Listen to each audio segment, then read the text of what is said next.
My guest today really needs no introduction, in particular for anyone who has lived on Hilton Head or does live on Hilton Head at present, or has visited the island on any type of regular basis, either as a family vacation, a golf trip, or if you have come down to watch the RBC Heritage. He is as close to a legend as you can get on Hilton Head, and that is in large part because of what he and his family have done to contribute to the development and the growth of the island for coming up on close to 50 years. His name is Tom Reilley, and he is the patriarch of the Reilley family, and they are very well known for their chain of restaurants, with the flagship being the Reilley's Restaurant just outside of the Sea Pines entrance off the Sea Pines Circle. They also own the Crazy Crab, which many of you will be familiar with, Aunt Chiladas, and then in the last few years, they also started the Boardroom, the Fishcamp, and the Carolina Crab Company. Others listening today might be familiar with Tom and the restaurants through the tournament that he started about 40 years ago, the Reilley's Match Play, which is held the week before Thanksgiving and has been for about 20 to 25 years. It started, as Tom describes and tells a story in today's show, a little earlier than that, but has developed, it has grown. It is, as he mentions, they have had guests playing that from just about every state in the country and 23 countries around the world. So a fabulous event. I'll put a link to that in the summary in case anybody's interested, because they have been selling out exceptionally quickly as they announce the tournament for the coming year. Tom was also on the RBC Heritage Foundation board. He started there many decades ago, where he was asked to help with the food and beverage aspect, and then through the years and the experience, eventually was in charge of the Pro-Am, and that was very, very enlightening and very interesting to hear him talk on that and the history of the things that were involved, what he was able to contribute, how everything grew, the great people that he was around, and everything else that goes into that.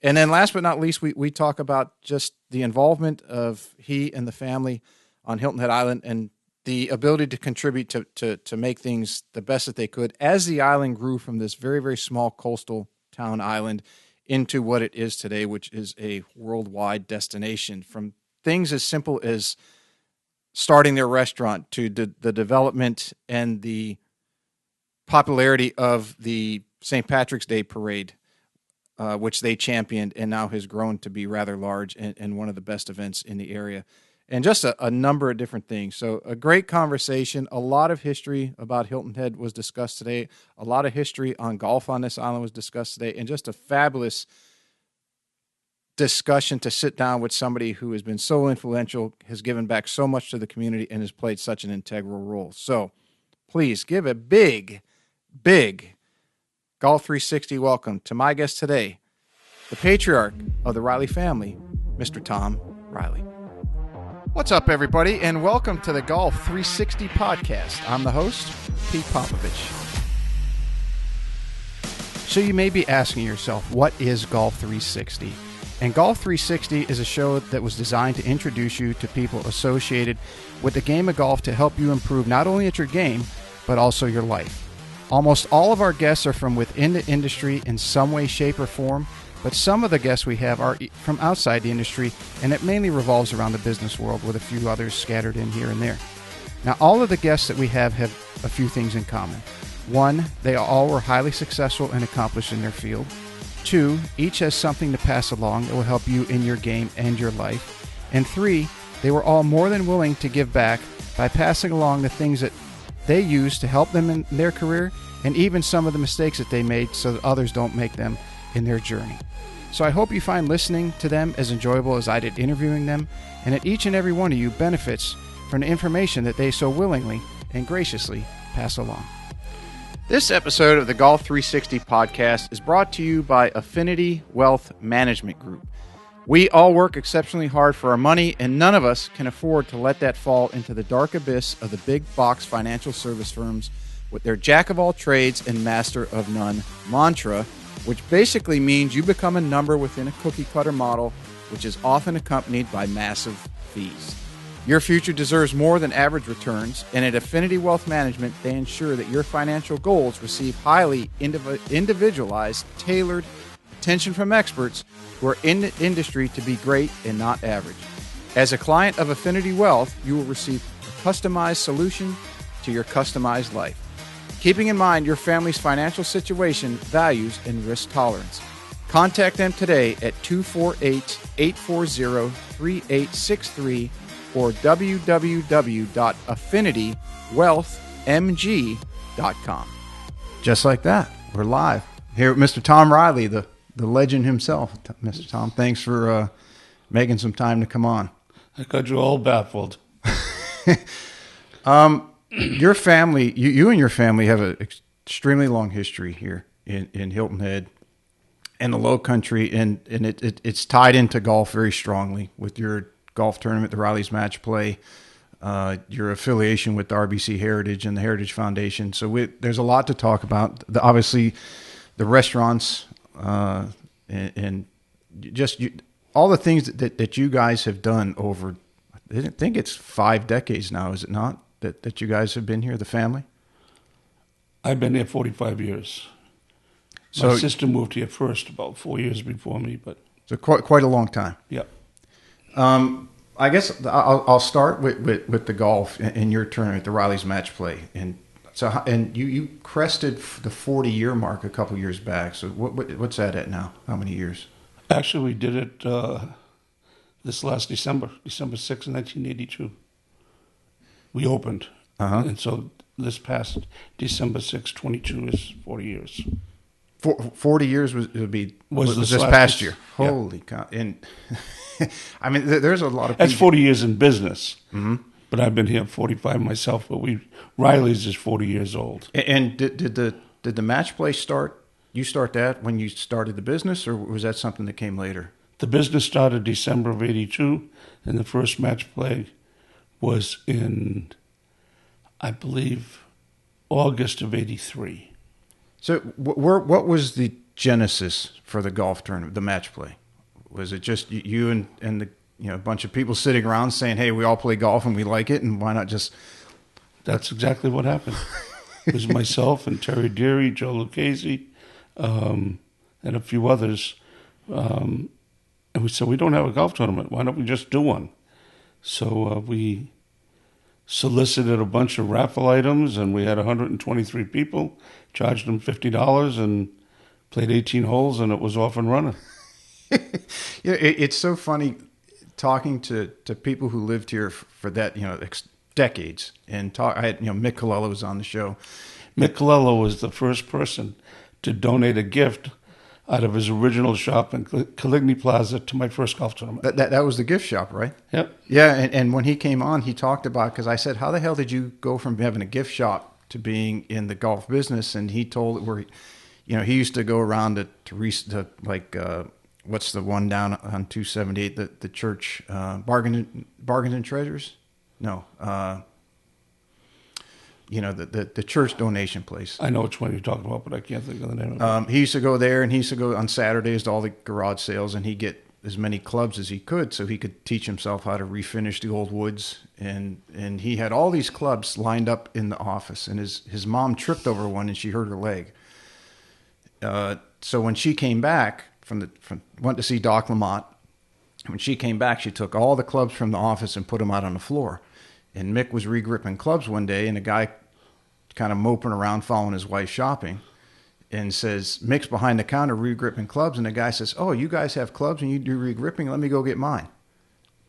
Mick said before he could say no, the guy came in and he redid his clubs. He said it's probably the only guy ever overcharged. And then he started selling refinished clubs, and then they started making money, and he said the rest was history. But it's interesting how things from back then developed. Right. You guys being another, the Colellas were in business for, I think, over 30 some years with the golf shop. That was a sad day when they closed up. It was. I was kind of surprised that they did, but I guess it took a couple of years for the sale to go through. But yeah, it was sad. And Mickey's like an icon himself here on the island. Yeah, he is. So so you guys have the first year. Obviously, it was enough of a success to say, hey, let's do this again. So can you just talk a little bit about the development of it over the first, let's say, few years, and how it slowly progressed into the behemoth, second biggest tournament, I think, on the island? Well, tough to go back and track it, except it started in August, and it was really popular, and there were some people that couldn't get in because we had the limitations of a one-day tournament. And then as it got more and more popular, we wound up changing the format, and we made it fivesomes. We made it an actual pro-am. We had a pro and 4 amateurs, and that became really popular. And then we had to go, it was so popular we couldn't do one course anymore. Then we had to go to 2 courses. So that it mushroomed, and being in the restaurant business and having several concepts, and my brother David, and meeting so many people, and the time frame it wound up having to move from August to September because the island got bigger and the season stretched and stretched. So it wound up moving from August to September to October, eventually to where we are right now. We've been there for 15 years, the week before Thanksgiving. But it attracted people from Canada, from way up north, upstate New York, Wisconsin. It attracted people from, believe it or not, I'm saying it egotistically, but we had a sponsor one time from Perrier-Jouet. We had a bunch of people from France play, England, Scotland, Ireland, and 23 states in the United States. So this is all people that we met here on the island that got wind of the tournament, wanted to play. We actually wound up using 3 courses for a couple of years, but that got too much to handle.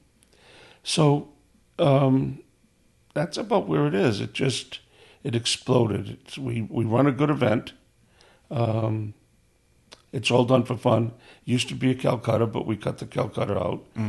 There's a little bit of dollars involved, but nothing. You couldn't go on vacation with what you win. No. It's more about the trophy and the competition and the camaraderie. And now we're at a place called Palmetto Hall, where we've reduced the field. We were at 288 the last 8 years or 10 years.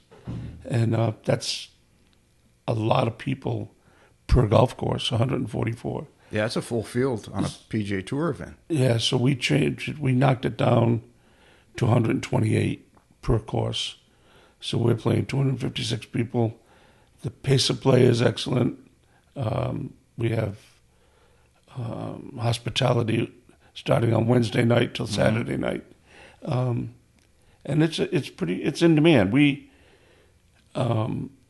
actually went online. We did the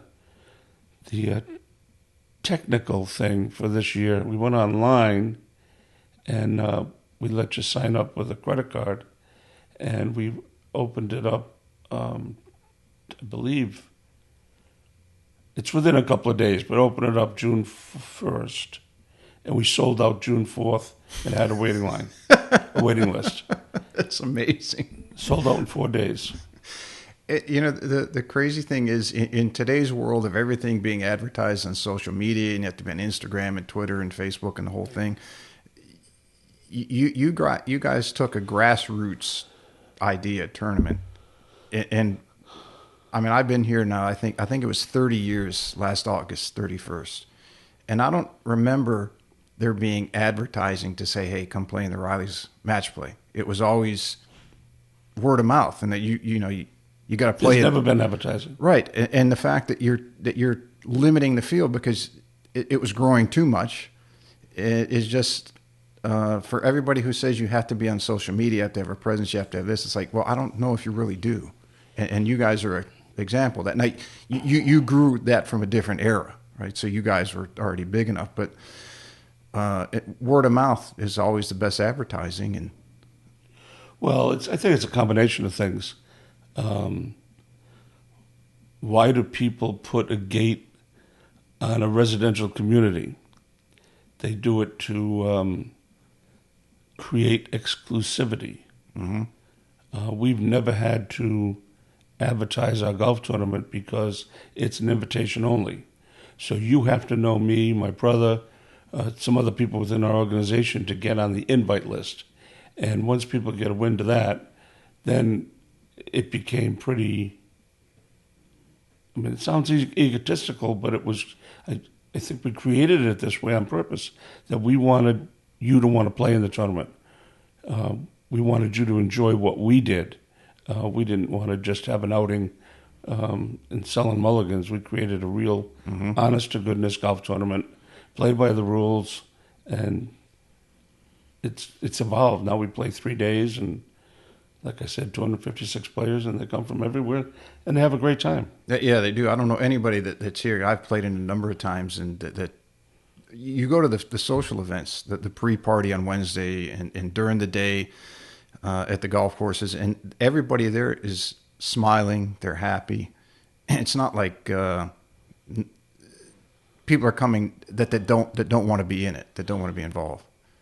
Well, one of the offshoots of the tournament is, and that's why I really love having it where we're having it now at Palmetto Hall, that it's 2 golf courses and everybody's together. We don't have to drive 5 miles to go to another golf course for the playoff. Is that over the years they've developed relationships. We flight everybody by handicap, and over the years, people's handicaps generally stay within a certain range. So they wind up playing with a certain group of people, whether it be in this one division or one division up or one division down, every single year, and they develop a relationship, and they either stay in touch during the year or can't wait till they come back to Reilley's, and it's really, I'm very proud of it. I played in it. Obviously, I was a pro, and when I first moved to the island in '92, but you had, I think, 3 or 4 pro divisions, if I remember right. And then by the time I was able to play in it, I think it was down to, it had just gone from 3 to 2, and it was very sad to see the pro participation not support the tournament, because you guys had always been so generous to tennis and golf pros over the years. That was unintentional. And another thing that was not unintentional but unintentional was how the tournament grew. When the Westin came to the island, their director of marketing played in my tournament.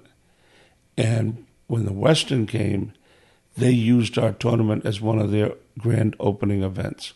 Well, I couldn't go backwards. I had to have this very elaborate Saturday night function with music and dancing and everything. I couldn't go backwards.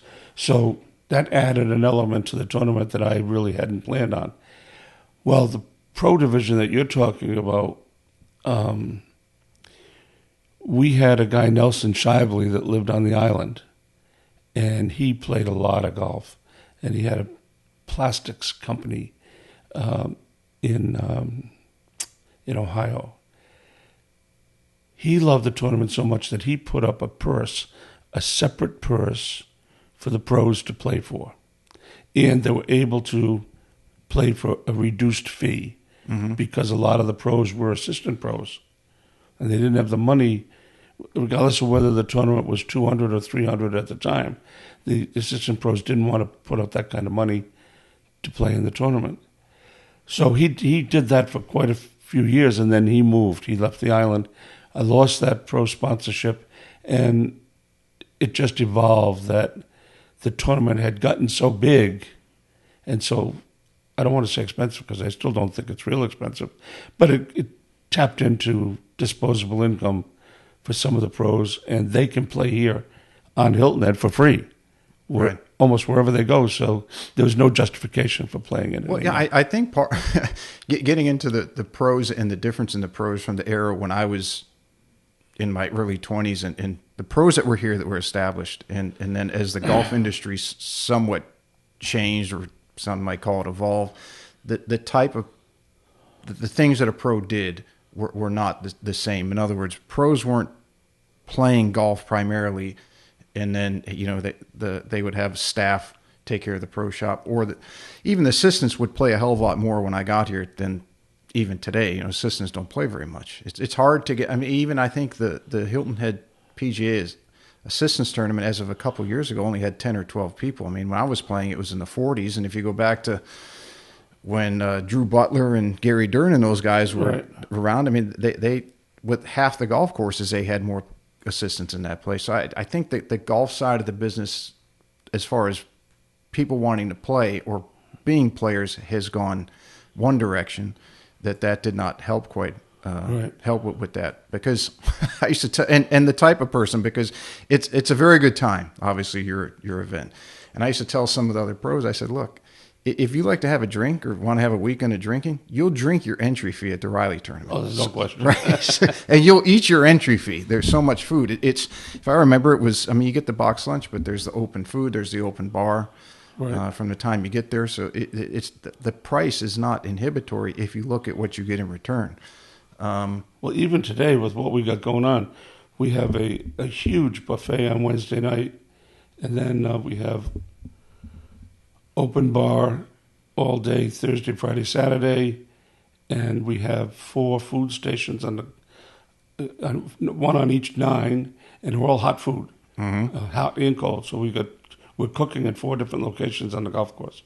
And then we have a big party on Saturday night, and on Thursday night we have a big sponsors party. So it's a half of a week of a really great time. Yeah, and obviously the food's great. I think you guys do it. But to sit there and eat for 4 days, all you can eat, you know, and some people call it heavy hors d'oeuvres. I said, no, it's not even close to heavy hors d'oeuvres. I mean, it's chicken, it's steaks, it's you name it, potatoes, salads. It's not just someone walking by with a waiter tray and you picking off there. I mean, it's sit down dinner type. It is sit down dinner, and it's exceptional. And then if someone likes to have a few pops, and it can have more than a few over the course of the days. But yeah, I remember. I mean, especially as a couple of years we almost won that in the pro division, but it was always fun to. And another thing was the pros that played, you got to meet a lot of the amateurs on the island. For sure. And areas around the country. But it's kind of sad to see that aspect, for various reasons, not be as popular as it used to. I think a few pros still play. We do have a few, but it's very few. But also, the mix now is probably 70-30. 30% of the players come from the island because they feel as though they either don't want to take 4 days out of their life, or can't afford it, or what, I don't know what the right word is. So there's so much golf available year-round to the people that live on Hilton Head. This tournament is placed during the year that it is actually the end of the year for everybody up north and wherever they come from. It's their last hurrah. So the dynamics of who plays in it has really changed from the original concept. Yes. But it's still a lot of fun. We see the same people back every year. And we have people banging on the door trying to get in. I mean, we had 30 or 40 on the waiting list last year, and we'll do it again this year. You get a lot of guys that last time I remember that I came down to just to see everybody. A lot of guys from the UK still come. A lot of guys from Boston area, if I remember right. Boston still comes. UK and Canada, COVID really put a crimp on that. The last couple of years. Yep. Yeah. So we'll see what happens this coming year when there's no COVID. And all of those guys that come down, they do enjoy themselves. There's only like, out of 256 players now, there's probably only about, let's say, 36, maybe 50 people that can win the tournament. The rest of them are just here to party. It's not a bad thing. And as you said, you know, when it's usually snowing that time of year up where they're from. Right. And they come down here, and I mean, I always tell people that aren't from the area, I said, you know, usually and now I use your tournament as the hallmark. I used to say the week before Thanksgiving, but for 2 decades, it's basically been the Reilley's tournament. I said, that is like the changeover. So either right before Reilley's or right after, the weather will start to cool off. It might not be 70, but the chance of it being pretty nice are going to be pretty good. Yeah, we get chilly in the morning, but lately it's been light sweaters for the most part. Any big plans for the future that you can hint? You mean for the golf For tournament? the golf tournament, yeah. Not really. I mean, we're trying to make it more user friendly and more tournament atmosphere. The reason we went down to 256 is for pace of play. Mm-hmm. So we really made the pace of play a lot better by eliminating 2 divisions. We do things like we've got tee back signs on the first and 10th tee, and we flag the entranceways, and we got a bunch of good sponsors. Tito's is one of our sponsors. They bring in their Bardzilla or whatever they call it, their own bar. They have 3 or 4 of them that travel the country. We got one of those that comes in to add to the atmosphere. So that's pretty much what we're doing. We try to work on handicaps to make sure that people that have a tendency to fib on the handicap, Mm-hmm. we hold them in check a little bit more. Yeah, how do you do that? Because that's a challenge for tournaments at every member guest, at every inter club, around the country, and I'd have to imagine around the... Well, first of all, if somebody's going to cheat, they're going to cheat. Right. They'll figure out a way. The new handicap system has made it a lot easier for us because now we know what your low handicap of the year was for the previous 12 months. So I have a handicap committee, and I believe what they established this year, actually this was the second year, Gin has your lowest handicap that you played to for the year. Last year they went, and that's what your handicap was. Your lowest of They the want year. lowest. So now what they've done, because we got a little bit of feedback on that, and some people were ticked off, but those that got ticked off are those that moved from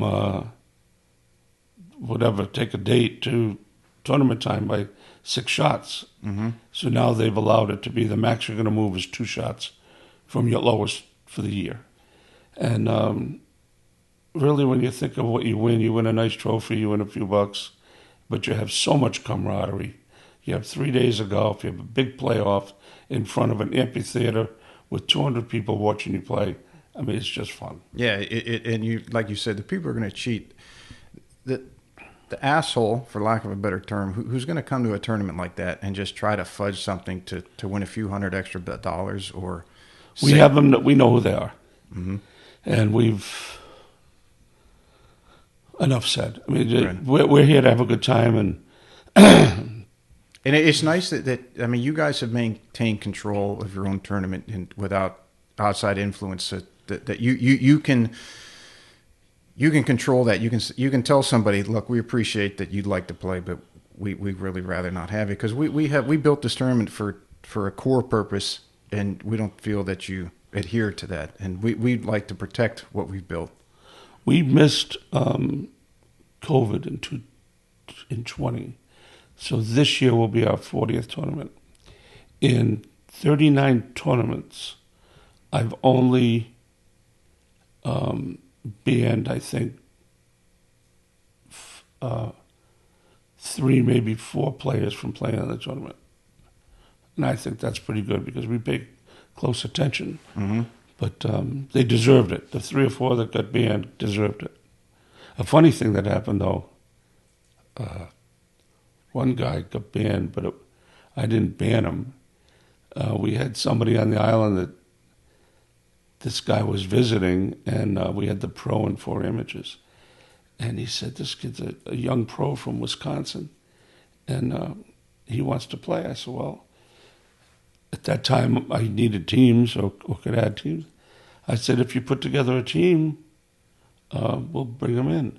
Or no, if you pay for him, I'll put him in. I can't put him in for free. Because that's when we drew the pro and 4 amateurs out of the hat. So we had this tournament, and it was a fun tournament, and I think we were at Oyster Reef that year.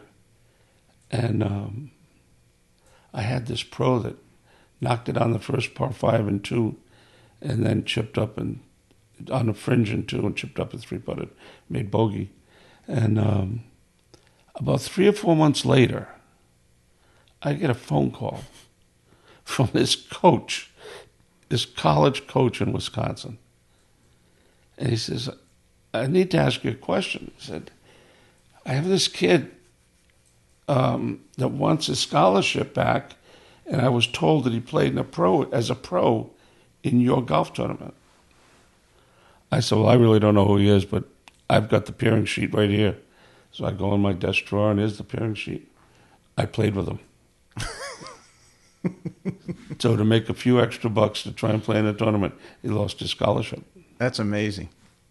You know what? I'd tell you a quick funny story. Jason Bone, who's played in the Heritage, you probably know Jason. I don't know if you know his loss of his amateur status. Did you know how he lost it? Was that the Vegas thing? No, it was. I don't think it was Vegas, but he got a hole-in-one for $1 million. Yeah, I heard that. Yeah. Yes, and he called his dad because the first year I played touring golf, Jason was still on the mini tour level, and he called his dad and said, "I got good news and bad news. First news," he goes, "What's the bad news? I'll never play college golf again." He's like, "Great, what'd you do now?" He's like, "Well, I won $1 million." Can't get mad at that. No. And the rumor was, I never asked him about this, but the rumor was let's see, he's a couple years older than me, so that would have been the later 80s. I think he invested a fair amount of that into LASIK surgery, which of course it took off from there. So right. Jason, the rumor was he did well, and then of course he went on to have a great PGA Tour career. Right. As you have a tournament each year, or how do you go about looking at what to do what do you add, what do you take away, what do you keep the same? Well, because obviously the bigger something gets, the harder it is to improve it because it gets so big. Yeah, but so every 2 or 3 years we send out a survey to find out what they like and didn't like, and generally it's just the condition of the golf course is very high on people's priority. Mm-hmm. I mean, they pay decent money to play in this tournament, and we pay decent money to have the tournament. So the condition of the golf course is really important. We strive for that every year. To get the right tees, you asked about how we are trying to enhance the tournament. As I get older and everybody else is playing in the tournament, or a lot that get older, there are two things. One, we have a senior element to the tournament, but my kids are now really heavily involved running it. So we have now a lot of younger kids on the island that are playing in it. So we've gone to 3 sets of tees. We have the blue tees for the young whippersnappers, and then we've got a set of tees, the white tees for older people that qualify for the white tees, and then we have senior tees. And I think that's made it a lot more enjoyable for a lot of people. So that's been big, just to let people move up and play where they actually should be for the amount of distance they get out of the ball. So the flag idea is very cool. And so do you just look at, does it go by state or does it go by country? What's that? When you said the flag, you do flags, I'm assuming that's on the driveway in or around the scoreboard? Oh, we just do, it's the title sponsor's flag and Reilley's flag. Okay. So Mortgage Network, I'll tell you a funny story about that. So Mortgage Network has been my sponsor for 10 plus years, the title sponsor. So we just did the feather flags, and so when you're driving in, there's a big banner that says "Welcome to the Mortgage Network Match Play," and then you get the feather flags, and we got them on the driving range, and then we have, like I said, tee-back signs and big signs with us to identify all the sponsors. Then we have, we made really nice pin flags this year to identify the tournament. Well, the tournament ended on Saturday, as it always does. And then Monday, I get a phone call. Mortgage Network was sold. So we bought all these new flags, all these new pin flags, all these new tee backs.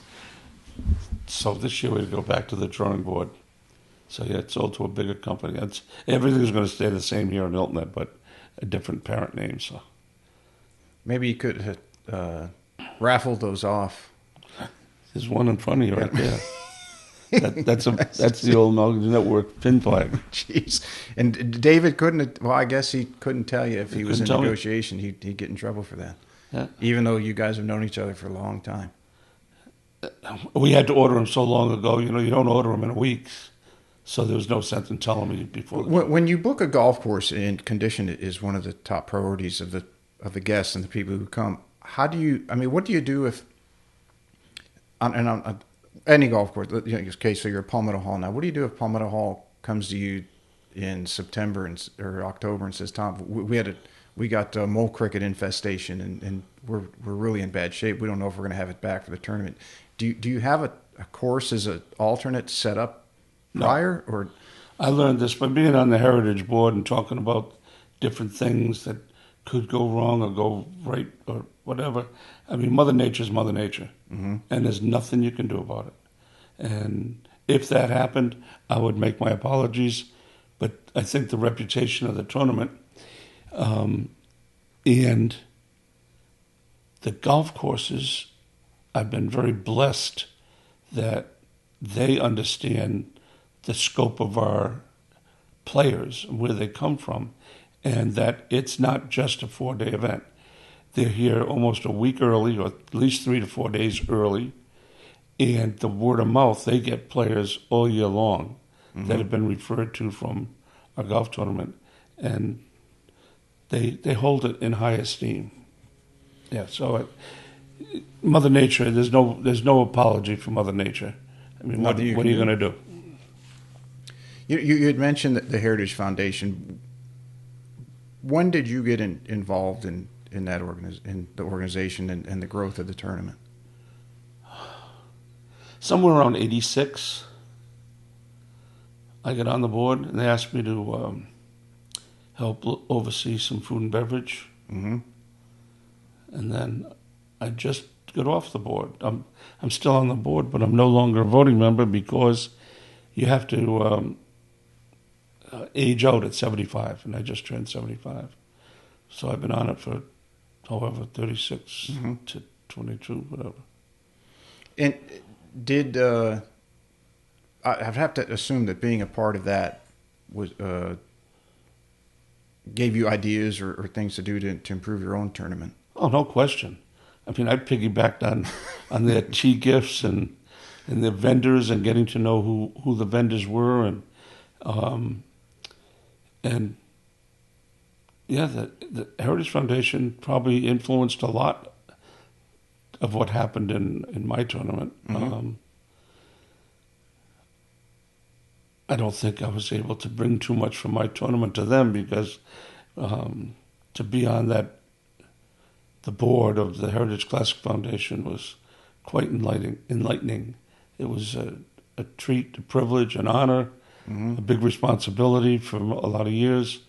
The last 15 years or so, I ran the Pro-Ams, which was very rewarding for me, and to see the growth of the tournament.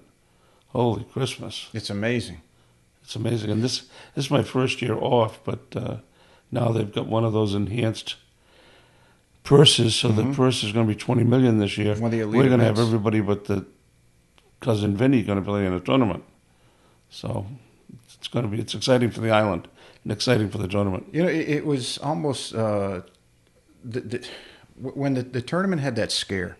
How many years? It was almost 10 years ago now, wasn't it? When it came down to the 11th hour, when RBC and Boeing came on board. Well, actually, the scare was the scare was not the year before. I know where you're going with that. The year before, we did not have a sponsor. Correct, yes. But we had our own money to pay for the tournament. I remember that. Now, the next year was what you're talking about, the scare. I remember sitting in a meeting, and we had no sponsor, and we had no money. I mean, no money to run a PG Tour event. And I remember somebody knocking on the door, and they come in and get Simon Fraser, and they get Steve Wilmot, and then they got a couple of the other officers out, and then they came back in and announced RBC at Boeing. It was awesome. Yeah, because if anyone that lives here long enough, Hilton Head's a small place. It's like I try to tell people, it's like living in a small town where you get to know a lot of people very quickly. At least many years ago was. It's obviously grown in the development of Bluffton. Now it's like a big college campus more than it is a small town. But one of the, not a rumor, but not even feedback, but the local response when the big corporations came in was that, well, we lost our small town feel. It's not just a local Southern cocktail party anymore. And I said, okay, there's probably some truth to that. But I said, what's the alternative? That we don't have the tournament anymore? So it's like, there's still a lot of locals that go there. A lot of locals obviously involved and volunteer. Yes, the corporations do have the boxes, and you can't just stumble anywhere and walk up to any green like you used to. But that goes, I think, with just about anything that starts small and grows and becomes more successful and brings more attention. So I didn't understand. I mean, I did in a certain level because Hilton Head was so localized. You know, it was like we were in our own little pocket of the world that once you go over the bridge, that's the world at large, and we're on this little island. But I think people have adapted and appreciate everything now that the Heritage does do. Instead of having any animosity that it's not just local. Remember when everyone used to talk, and still does to some extent, talk about things being local? It's like, well, we can't keep local forever and expect to be on a world stage. Well, it's still heavily supported by the island. Mm-hmm. But I think in past years there was, especially on the early goings, maybe even earlier than I got on the board, but, we weren't selling out, and we had sponsors that had extra tickets, and they would give them away. So the people that lived on the island had access to tickets where they didn't have to pay for them. Mm-hmm. I mean, and that's not that they got them illegally. It's just that the sponsors got tickets and they wanted to fill up their boxes or whatever. And as the tournament expanded and got more popular, and technology kicked in, and TV ratings, and everything that Steve Wilmot and the Heritage Foundation has done to enhance that tournament, it's amazing. I mean, if people that live here, to see what that tournament has become mm-hmm. over the last 50, this is year 55, it's just amazing to me. I was an honorary chairman with Stan Smith this year because we were both going out, last year in 22. And when I did my 2-minute talk to the audience, I told them, when I first came here, my first Heritage, I took a cooler out of the back seat of my car with my brother-in-law. We brought it to the 18th green, and we were probably 20 feet from the green, and that was our chair, and we had our own beer in the cooler. And where it is now is just unbelievable. Yeah. So I think the Islanders appreciate the fact that we almost lost the tournament. Mm-hmm. They appreciate Boeing and RBC stepping to the plate. Now we've got people like Jordan Spieth won the tournament last year. Well, Jordan didn't usually play here, and now he wins the thing. He'll be back this year. Now this year we got Rory hopefully coming back because of the enhancement of the tournament. So they just keep working with the tour and try and make it better and better, as they do every other tournament too. Yeah, and the fact that they have elite status this year is one of, 20 events on the PGA Tour. So they are one of the high, right under the majors. I mean, they're in the classification with Bay Hill and that level tournament, which to go from being, like we said, this little island that's off on its own, here's this PGA Tour event, and then it's where you could take your cooler right up to the green and sit there, and now it's this one of 20 on the PGA Tour. The growth and development in between is... Mm-hmm. And a lot of that is Steve Wilmot. I know you already had Steve on, but I don't know how deeply you get in with Steve. I didn't hear it, but he is held very high esteem, mm-hmm. the PGA Tour. Yeah, he's the longest standing PGA Tour director. Is he? Yeah, and it's by quite a bit. With a lot of people getting offers to go do other things, and they go, startups and this and that. And Steve stayed here, and we're very fortunate that we are that he very did. fortunate to have him. And he was on the Player Advisory Council. I forget what TAC is, but he's on that. He's right up there. Mm-hmm. When he speaks, people listen. Yes, he should be. I told him he should be in radio with his voice. Yeah. He got a perfect radio voice. Oh. Yeah, you mentioned Rory. I played a hoopie last week over in Metter, Georgia. What's a hoopie? It's a one of the newer really high level golf courses. I think they have 44 members. It's individually owned by one person. In some ways, somewhat similar to Chichesi, probably more similar to Cherokee Plantation. Okay. But and there's teeing grounds, but there's no tee markers because. And I asked the caddy, I said, "What's the course record here?" And he said, "We don't have one." It's he said 10-8, and I looked at him. He said, "Well, it's a match play. We don't keep stroke play score because we don't have any set tees." In other words, you can walk off the green and you can tee it up at any distance you want to. They don't have a marker, and you can. Isn't that like Congaree? Don't they do the same thing? Yes, it's in a similar fashion as Congaree, and I bring that up because Rory's a member there. So they gave him membership, and I mean, like I said, let's see, I'm in Bluffton, and it was 2 hours from my house, so probably two and a half from here in the south end of the island, and you're out in the middle of nowhere, but it's a beautiful golf course.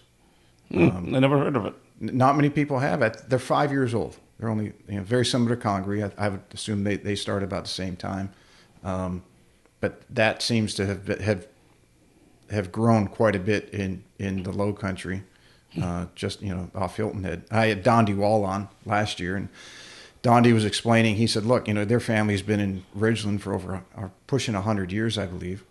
And Dondi said a lot of those old families who own plantations, who said those families had generational money, but this new hedge fund and Bitcoin and all the other big money's coming in saying, okay, we can buy 2,000 acres for $8 million. Can we get 2 of them? He said it's astronomical, the type of money that's coming in and doing this stuff, which I guess is good for the area. It brings some more people in and they experience, obviously they're going to come to Hilton Head because that's still the hub.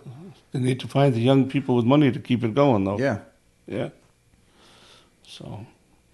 What do you... being as involved in the heritage for as long as you did, what do you see? What do you see going forward from a local and business standpoint? That because there was some kickback locally when they moved the parking, which they had to Honeyhorn, and it took a lot of traffic off of Business 278. So anybody, let's say from here near the Circle, seem to be a little irritated. How does the local business community or the Heritage Foundation work with those business owners who are trying to capitalize on the added foot traffic and people here on the island? Well, I have my own theory on that. People that drive from Bluffton, Savannah, Beaufort, whatever, to come to the Heritage, when the Heritage is over, they're driving off. They're leaving. Mm-hmm. If they wound up having to park at Honeyhorn and they were planning on staying or going to dinner at Reilley's or Crane's or wherever, they'd get their car and they'd come and they'd go to dinner. But I don't think just because they parked at Honeyhorn, I don't think that influenced very many people's decision-making to leave the island. Second of all, we have several operations, and we haven't missed a beat. It hasn't affected our restaurants one bit, even to the Crazy Crab on the north end. It didn't increase our business, but it didn't decrease our business. And those people that came in the cars that are leaving the island, they got to go right by that business. It's right on 278. And our business stays the same all the time. So you think people who are coming here for the tournament, whether it's Beaufort or Savannah or Bluffton, or if they're coming in, let's say, from Columbia for the day, that they have their plan ahead of time? They're going to go to the tournament. They're going to go to their favorite restaurant, regardless of where it is, maybe stop at a shop or two, and then they're going to either go home or stay in their hotel and then head out the next day, something like that. Absolutely. Yeah, Unless you've got a music venue that people want to go to, they might switch their plans up or do whatever. But basically, I think when you come here or you go anywhere, you know where you're going or what you're going to do for the night. Especially if you're married, they don't want a potluck dinner. They on reservations. Yeah, they don't want to spend 2.5 hours in a waiting line. They're going to Hilton Head and they're going to say, "This is the thing we're doing. We're planning this well in advance." Right. Yeah, that makes complete sense. I kind of had that thought process, and it makes total sense. Yeah. If you were King Tom over the tournament, is there anything that you would do? That you could just wave a wand and say that I would change this or I would add this? I'm going to say no, and simply because when I get on the board, I assume you're talking about the Heritage, when I get on the board, I knew so little, and they asked me to help with the food and beverage, and what I did was I started reviewing menus and pricing, and I got involved in that, and I think I saved them some money over the years. But then when I was asked to be involved in the Pro-Am, and I wound up being on the executive committee, all of a sudden a whole new world opened up. Nobody has any idea the scope of what it takes to put that event on, or any professional event, until they've experienced it. I mean, Steve's assistant, Morgan, he's in operations. I mean, just everything that goes on with roping the golf course and where the vans go and the trucks go and the tents go, and then when they have they created that fan experience out between 17 and 18. Mm-hmm. That's huge. It's like a village. And so I don't have any magic wand of what they're thinking or what I would think.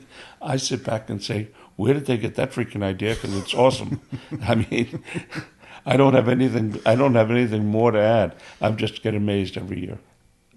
Yeah, and you had mentioned the scope of the Pro-Am, because not a lot of people know that there's a Monday Pro-Am and then there's a Wednesday Pro-Am. There's two Wednesdays, right? One in the morning, one in the afternoon. So that basically running 3 golf tournaments in 3 days. Right.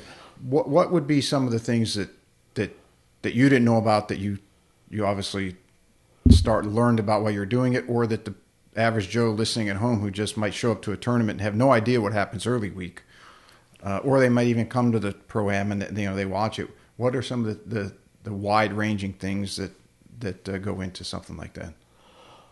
Well, it's very similar to what I do, as far as, people have to sign up, they have to pay, we have to get, depending on the tee gift we're giving them that year, we have to get shirt sizes and shoe sizes and whatnot. We have to verify handicaps. We try to do teams in an ABCD format. If people don't know what that is, from the low to the high handicap, 4 different levels. So that takes a lot of organization, and then you've got your pairings party on Tuesday night where the teams are all set, but now you got to bring the pros in, and you got to do that out of the hat. I mean, it's not preset. So we have a drawing that people come and see who they get picked and who they're lucky enough to get picked with. Is there much pressure from the pros that they want to play with a certain group? Like if they have If the pro has a group, they'll let us know. Okay. And then we'll let them know that if you get drawn, that's what's going to happen. Because you can't handpick them. We do prepare. I say we. I'm not there anymore. But the person that's in charge of RBC or Boeing, the president, if they're playing, and they say, I want to play with this person, that happens. But other than that, it's all blind draw out of a hat. What would be some of the other things that from your side, as someone who's head of the Pro-Am, the chairman of it, that would be involved in that your average spectator might not be aware of? I mean, we could probably do a whole podcast on pro-ams, but the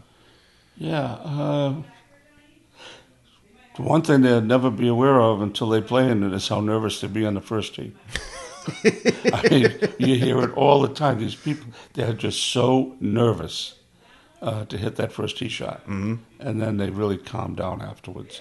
But I guess just the privilege of playing inside the ropes gets exciting, and something they started a few years ago that I wasn't sure how it was going to work out, but it's really worked out well, is now they get to play with two different pros. They play 9 holes with one pro, and after 9 holes they switched to another pro, and that's worked out very well. I mean, I can people imagine. love it.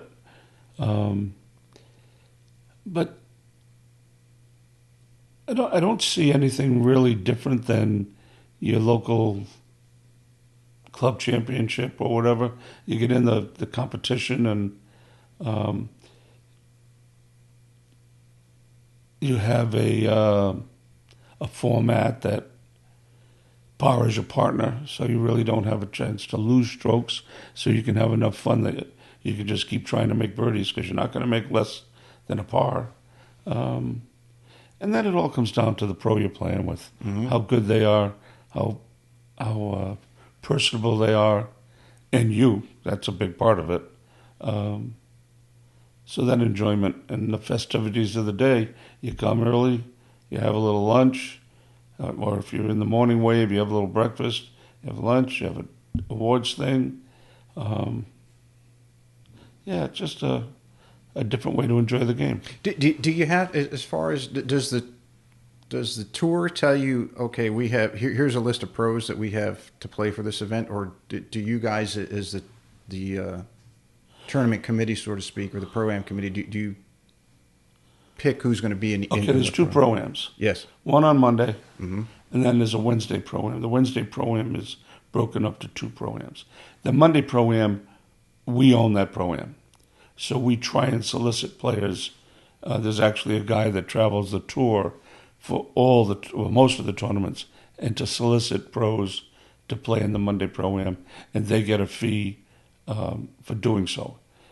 We have the privilege of putting whoever we want with whatever pro, unless the pro requests. That's one time a pro can request a foursome, or a single guy, where is he playing, I want to play with him. Mm-hmm. We can do what we want. Now the Wednesday Pro-Ams, that is totally run by the tour.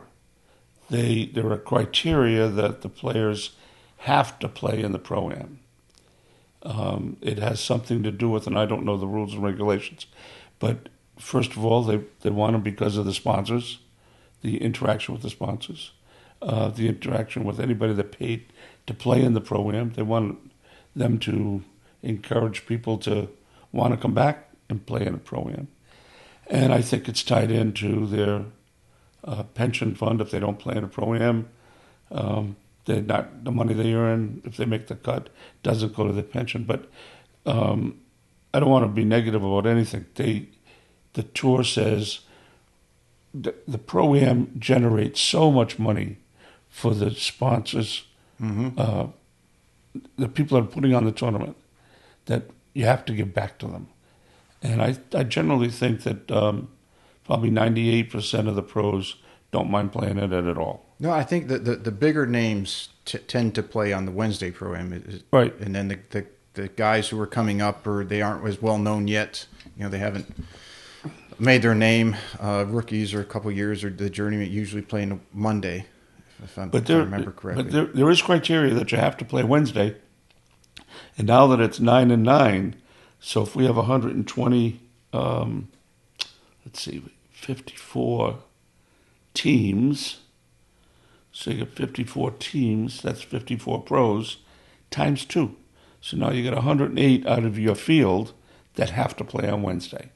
And our field, there'll be a little hiccup this year, so whoever listens to this and knows what the number is going to be, so be it. But our field, we're an invitational. It's generally 130 players. Mm-hmm. So if we got 108 pros playing Wednesday, kind of takes a lot of the pros out of the Monday Pro-Am. But then this year will be a few more because a few more people qualified, especially with that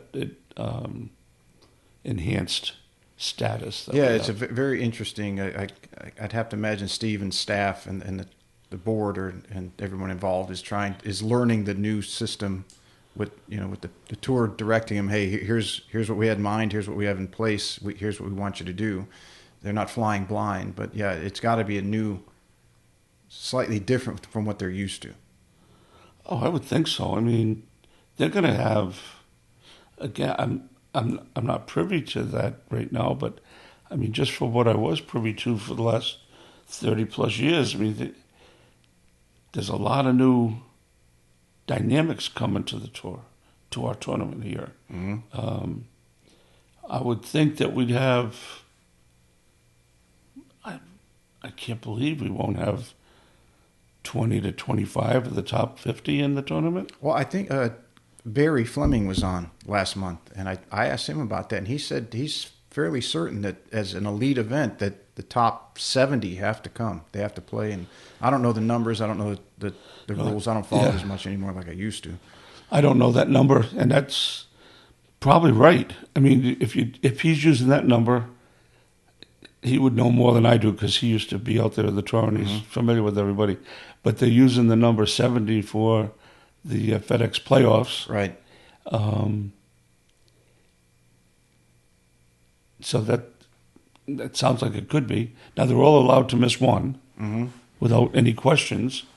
And Rory already missed Hawaii, so maybe we think he's coming, I would suspect. And with the Augusta being 2.5 hours up the road, I'd have to imagine that most of them who are obviously going to be up there are going to make the drive down here. When I first got on the board, everybody came down here with their family. Yeah, it was like they brought the family. It was like a decompression week. Yeah, I mean, we didn't have, at least I don't remember. I mean, it's a little bit of a fog, but I don't remember a lot of defection. I remember, it's Bernard Langer, I think, won at Augusta and then came here and won here. But I remember a lot of people that won at Augusta and came here. So I remember the year Spieth won. He came, and I think he was in the lead going in the last day, and I think he just ran out of gas. He was emotionally spent. Okay. I can't remember what year that was. I turned 50 last year, so they're starting to run a little congruent. They're not as crystal clear as they used to be. Yeah, but it's exciting for everybody here to have that type of tournament, the growth that it's seen, and the status that it has. I think that I don't know where the ticket sales are right now, but I can imagine we're going to sell out very quickly. I would have to imagine if it's not sold out already. Yeah. That was one question. I mean, it's somewhat fairly obvious, but I mean, you watch, and I know we could never approach what Phoenix does. I mean, Phoenix gets more people on the 16th hole, that par 3, than we get for half the week, and we're very landlocked, of course. Do you ever see ticket sales that them opening that up to more? Well, I don't know the exact price of the tickets in Phoenix, but I think those tickets to that 16th hole are like $10 or $20. They don't care. They just want to pack them. Well, I think maybe I'm wrong, but I think it's Phoenix that has a whole a week or two festival type of thing that goes on, and they have those. Are they called Thunderbirds? Thunderbirds, yeah. I mean, they have some organization that, wow. I mean, it's huge. And our ticket prices are a couple of $100, and we're an island. Where are we going to get the people from? Right. And then we had 2, maybe 3 years ago, we had a big rain out on I think Friday got rained out. And then Saturday we had such a good field, it was packed here. And the infrastructure took a little bit of a beating. Mm-hmm. I didn't notice it because I love a crowd. But to sit in that boardroom and listen to everybody talk, the infrastructure took a beating. So I don't see us. I don't see us ever dropping the price to try and get more people. No, I don't think that you need to. It is, but I'm sure there's some Steve and the company, so to speak. They have some very smart people saying, running numbers, analyzing things, saying, hey, if you went to this, the ticket sales, there's a balance Oh yeah, structure they do. I mean, they do that. I think Clemson comes in and does a impact study every 4 or 5 years. Mm-hmm. And they get a lot of information from that. A lot of guidance as to what the value of that skybox on 18 is, and what the value of that skybox on 9 is, what the value of your ticket is. I mean, they're a lot smarter people. You know what's than me. changed as well is everything in the world seems to have changed quite a bit. Is now, and maybe it's just me getting older, but I can remember where Sunday used to be a big day, and then you'd have the hardcore partiers, so to speak, would be at the quarter deck Sunday evening into the night, and it seems like now the partying happens Saturday night, and then people will go to a tournament, but they use Sunday to leave earlier, get home, rest up because they know they got to go to work Monday. Well, you can see that by the numbers in the restaurants. Monday and Tuesday are not slammed, but they're busy. Wednesday, it really starts to get cranked up. Thursday and Friday and Saturday are enormous. Mm-hmm. And Sunday they're all gone. Yeah, they don't stay like they used to. No. They used to stay through. Some of them, I would have to imagine, would leave on Monday or late Sunday night. But I guess just the world in general has changed. I don't know if they've gotten smarter or if they just don't want to party as much as they used to. Well, they've probably getting a little bit older too. Yeah. One thing I want to touch on, as I mentioned early on, and you said you've been here since '82. I've been here since '77. Okay, so it was early. You've been in the restaurant business since '82, right? And your sister was here first. My sister Mary, she married Bill Rankin, who was a club pro on Hilton Head Mm-hmm. at Sea Pines. And did you and the brothers, did you guys come down to visit, and then you fell in love with the island, or how did the Reilley migration, so to speak, get to Hilton? Well, Mary came down here. She was with Bill, and my brother David and Mike, they came here for a little while, but they wound up going to Fripp Island and working in Fripp Island. Mm-hmm. I wound up coming down here on a visit, and then in early of '77, I was totally fed up with the Northeast, and I just came down here with Diane, and for 5 years we worked different jobs, and I worked for a company out of Atlanta. They went bankrupt.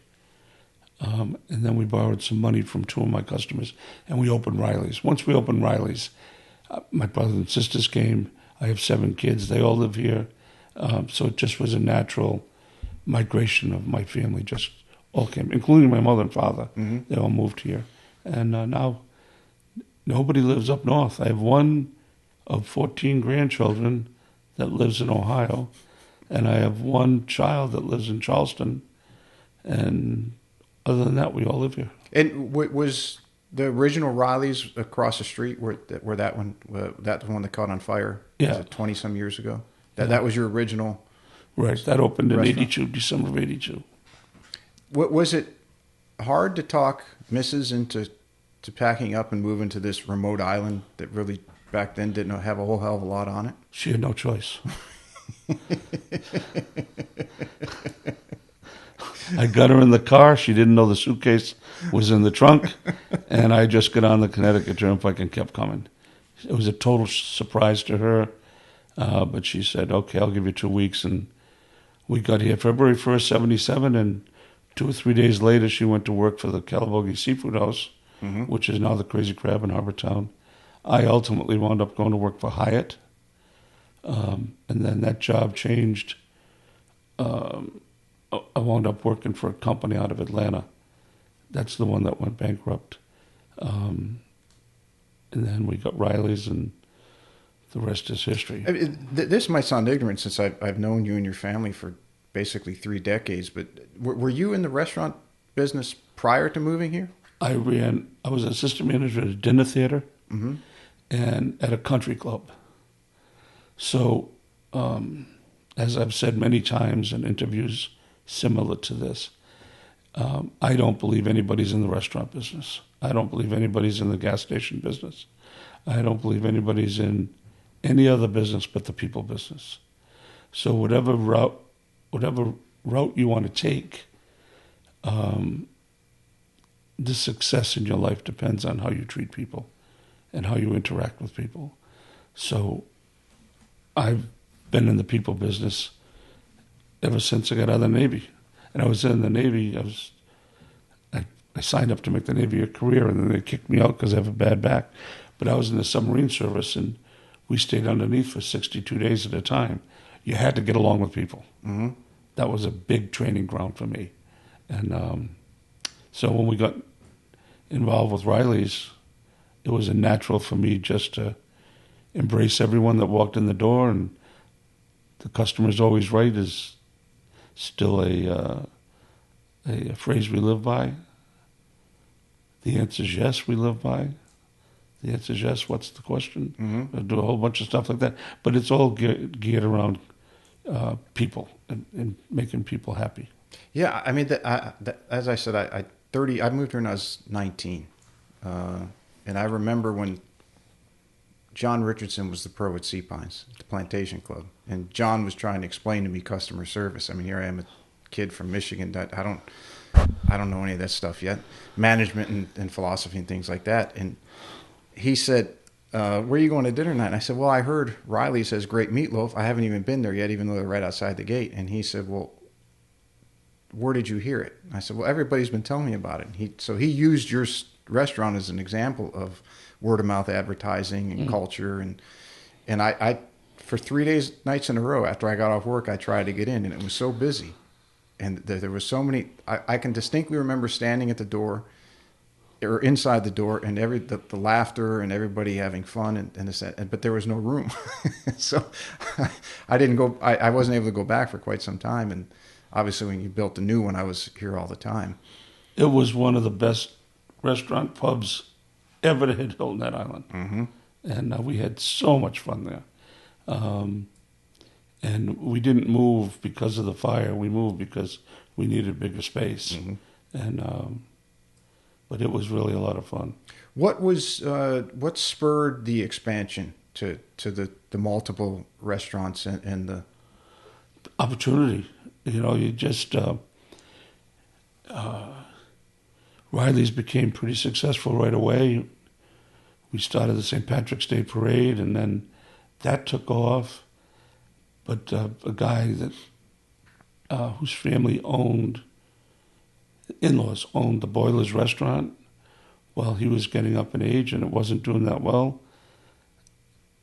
I know that seafood is what it's about, being on an island. Mm-hmm. So the owner of the restaurant asked if I wanted to buy it. I asked my wife if she wanted to get involved. She said yes. We were blind. We didn't have a name, nothing. And so we bought it, and I borrowed the money from a bank. They didn't know what I was doing with the money because I didn't have the money. But anyway, so much for business plans. Yeah, there was no business plan. No business plan, no goal, no orchestrated growth. Here it is. Do you want to take a chance at it? And if the answer is yes, do it. And that's what we did. So my wife came up with the name of the Crazy Crab. I got some people involved. Peter Kennewick was one of my first partners. We developed a menu, and we had a graphic designer develop the menu, the physical menu, and it was an instant success. And same thing happened in Harbortown with the Crazy Crab in Harbortown. When Harbortown sold, the Crazy Crab was not part of the sale. It was called the Calabogie Seafood House, but it was not part of the sale, and the new owner was pissed. Anyway, we got access to that on a Friday night, and we heard about it. We owned it on Monday, and we just went after it. There was no plan. It's just a matter of when a door opens, my philosophy is, if you like what's on the other side of the door, walk through it and make the best of it. Mm-hmm. And that's what we did. And a lot of hard work. I say we got lucky, but everybody says the harder you work, the luckier you get. And that's right. It was a lot of work, but we got lucky. When did Aunt Chiladas join the mix? Well, it was 82. That was here. I moved here in August '92, and that was already here. 88, yeah. One thing that unknowing to me, but to go with the family atmosphere, and if I can back up for a second, I don't watch TV. I can't stand the news, and TV shows to me are terrible. But so I'm a big documentary guy.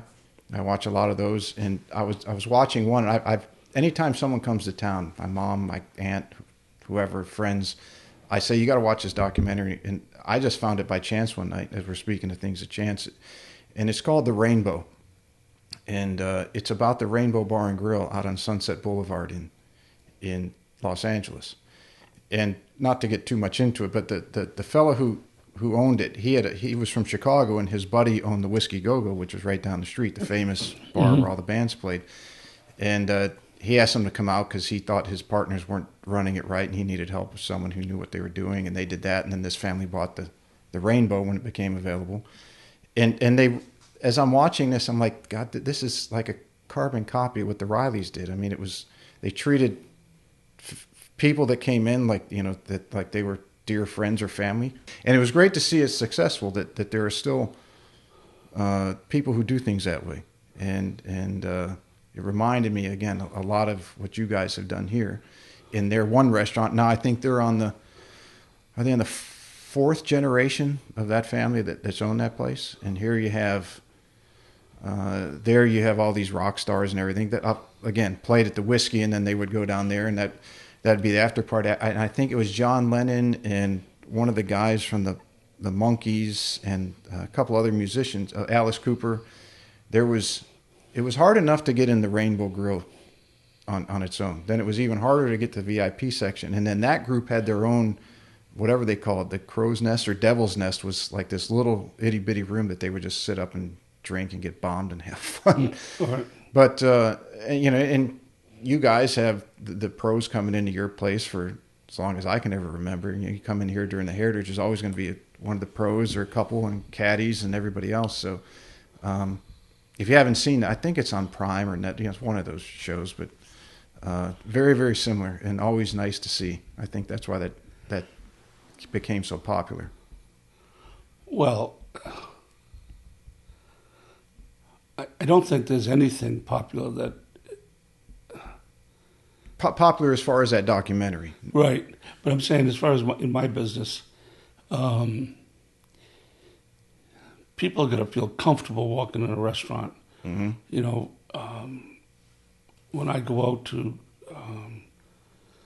Nino's, not Nino's, well, Nino's was one of the fabulous restaurants in Hilton Head. That Nino left and went to L.A. and went to work. But Nunzio's, Crane's, Umbra, Michael Anthony's, I'm naming some Italian restaurants, but when you walk in there, the bartenders know who you are. Mm-hmm. You get an instant gratification for walking in the door. I think that's so important, no matter what you do. The guy that pumps the gas, there was a guy here that pumped my mom's gas for years, took care of her car, made sure it was all set in the wintertime, if the tires were low, and just took care of everything she needs, made sure the oil got changed on time. That's people business, and that's why we all went to that gas station, because he took care of my mom. So I think that's probably one of the reasons the Rainbow Room, or the Rainbow, whatever they called it, was so successful, that there was a degree of really taking care of the people, no matter how elevated the people are. Mm-hmm. I don't care if you're John Lennon or John Smith. You treat them nicely, they're coming back. And so we've always lived by that, and I'm sure they did out there. And well, especially, I think celebrities, you know more than I know a handful, but having your ass kissed constantly, it's nice to get around people who just treat you like a human being. Most of the successful celebrities, they don't want their ass kissed. Mm-mm. They want to be left alone. Yes. They want to be respected like they respect you, and just sit we've had a lot of nice people come in, a lot of celebrities come in, and I would venture that less than 1% were ever asked for an autograph or anything. They just let them come in. And I remember Brad Pitt and who was this guy he hung around with? But anyway, they were in here. Oh, Brad Pitt and the musician. His wife lives here and his daughters. But anyway, nobody said a word to them. They all knew who he was. Really? And where he was sitting at Reilley's, and they just let him enjoy the day. Well, that's the philosophy we have. Just don't get in anybody's face. And when the golf pros come in, unless they approach us, and that happens, is the owner in or whatever? I mean, but just respect everybody else, and they'll respect you. Is there, in the last, I would say since the credit fallout back in 07, 08, 09, and there since then, and as things got going again, it seems like a lot of the local business owners who owned restaurants that might have started around the time that you guys did seem to have gotten out, whether they were, a big group came in and bought them, or they were able to sell, or just had enough. What keeps you guys, your family, motivated to get out of bed every day and go to work and keep what you have? Because I'd have to imagine at some point you've been approached to sell the whole group of restaurants, given the success that you've had and the reputation it has. What makes you stay? Well, I'm very blessed in that my family has stepped up. I probably would have sold Reilley's 10 years ago if my daughter Erin hadn't come in with her now husband Jamie and put a new life into it. And we built a new deck outside, a new bar, and they've doubled the business, and it would have been gone. And then in the Crazy Crabs and in our other ventures, we have someone from our family. And Courtney Kennewick was Peter's family, but mostly all of our family, and with Courtney, who we give a shit. We give a shit about every restaurant. And they're in the units constantly, and the staffs love us. We really, I'm sometimes in awe how we've been able to communicate to the staff how much they mean to the success of our business. And if you don't treat them nice, they can ruin a business in 2 seconds. So I don't think that's our motivation. I think that's our philosophy, that they are a very important part of what we do. Yeah, because there's only going back many years ago, almost all the restaurants that have been here for quite some time were owned locally. Owners lived here, they played here, they'd been here for a number of years, and I think if you look at it now, you guys are one of the last few. I mean, you guys, a Surge Group. I don't get out as much as I used to, but it seems it's dwindling. Well, I think the older we get, the people we know is dwindling. I came in '82, and you knew everybody. But '82, I was too stupid to know we were in a recession, and I paid 22% interest when I bought the first restaurant. But I had 4 kids and a mortgage and no money. So we survived that, and I think because of that recession, that first Crazy Crab became available. Because of that recession, the restaurant in Sea Pines became available, and we happened to be at the right place at the right time. But what never changed was how we operated our business. With a smile, inviting people to come in, with a new kid on the block. And I think in that 82 to 90 range that we lost a lot of restaurants. But those that came in at that time, they stayed a long time. Well, then when you got to that 07 that you were talking about, we survived because we had young blood involved. The younger part of the family is involved. And I think there are 9 of us in the family involved some way, shape, or form in all the restaurants. So that helped us a lot. Mm-hmm. Well, there are a lot of restaurants that closed.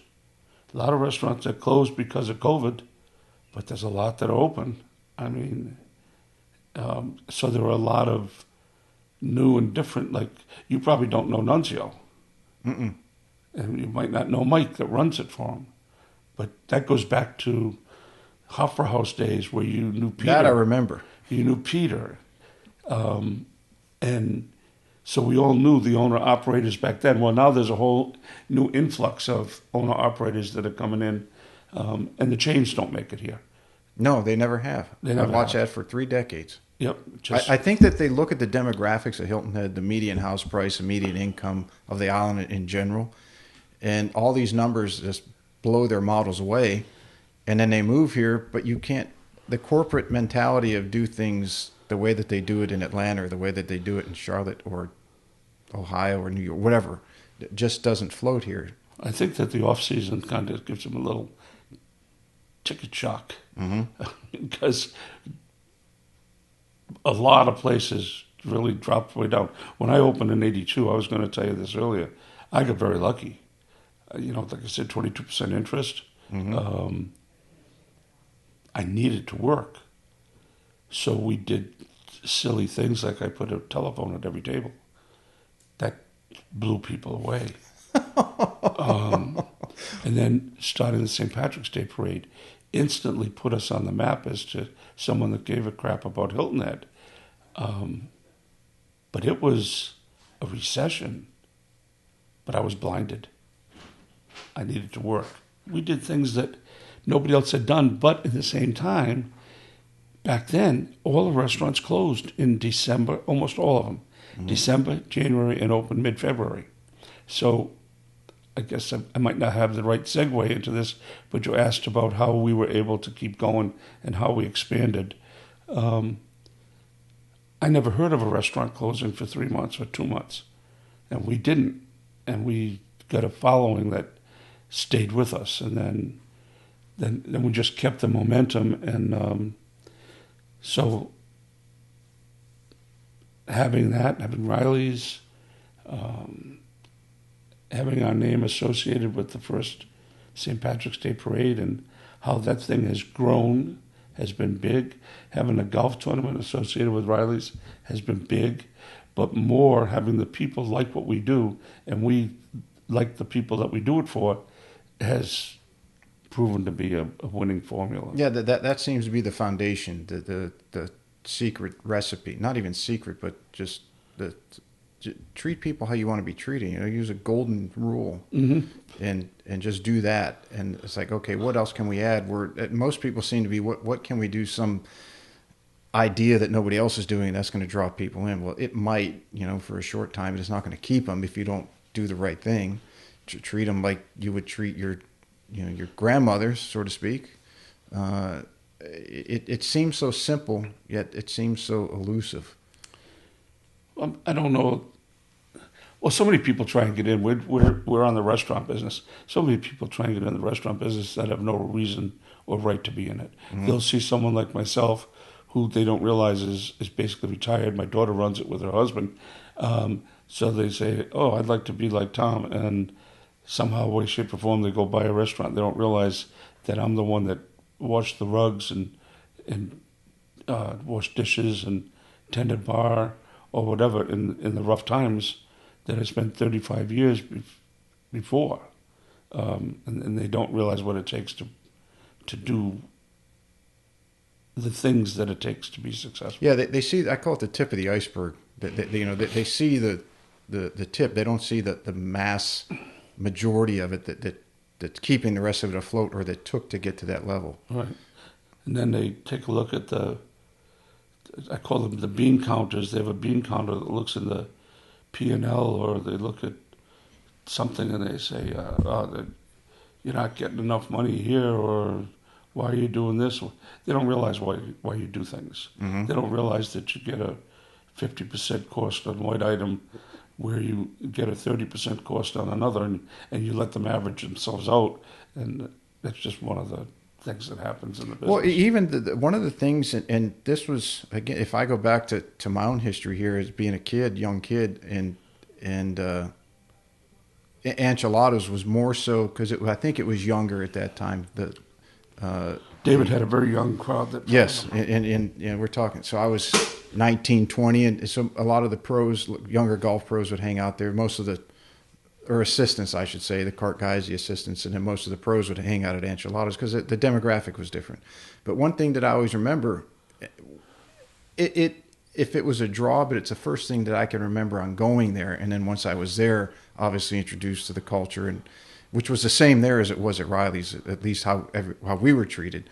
But the you guys giving the discount to local PGA, anyone that worked at a golf course, PGA pros or tennis pros, when you're a kid and you're working for $6 an hour or whatever, we're getting $5.50 an hour in tips. I mean, that was big because a lot of us didn't know how to cook. So yeah, so say, hey, I'm not cooking now. I'm going to Aunt Chiladas for dinner. I'm going to Reilley's. And we were in there 5 days a week. Or we were there for lunch or dinner, and then the other time we went to Wild Wings with Cecil and Diane. So we were in somewhere local, and I don't know if Cecil and Diane is a perfect example of treating people nice. Mm-hmm. They did a fabulous job at that. Yep. They sold it to a big corporation, and now just, that thing is not even worth. Nobody goes there. No, but Cecil and Diane were in the people business. Yeah, some of the nicest people you ever meet. When we started the parade, Diane was one of the first persons to come in, stroke us a check, and say we want to be part of it. That's awesome. Not surprising. Yeah. And I maybe there's so many layers in this area now that you're not aware, at least, or I'm not aware, or I'm just not out and about as much as I used to be, where I don't see that as much. And I'm sure it happens. You would know better than I do, as you're still involved in more things here on the island, because there seems to be, as we mentioned, the corporate entities coming in, and I don't hear as much about the local businesses saying, "Hey, Tom, you got this going on. Whatever it is, we want to be a part. You just let us know what you need to happen." I don't know if that's true. I think I'd like to believe I'm wrong, and the island is still that local. I mean, it used to always be local, treat locals really, really well.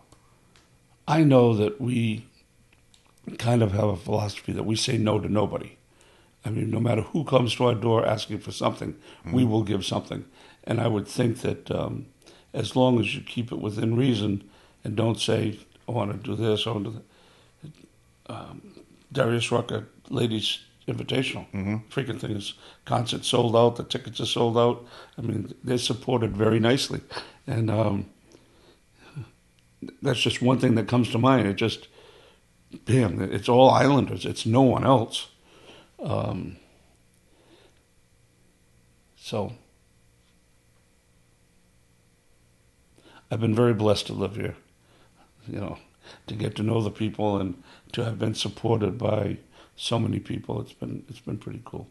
Do you think, looking back now on the, gotta be 40 plus years that you've been here, do you ever look back and reflect and think that some part of it was destiny?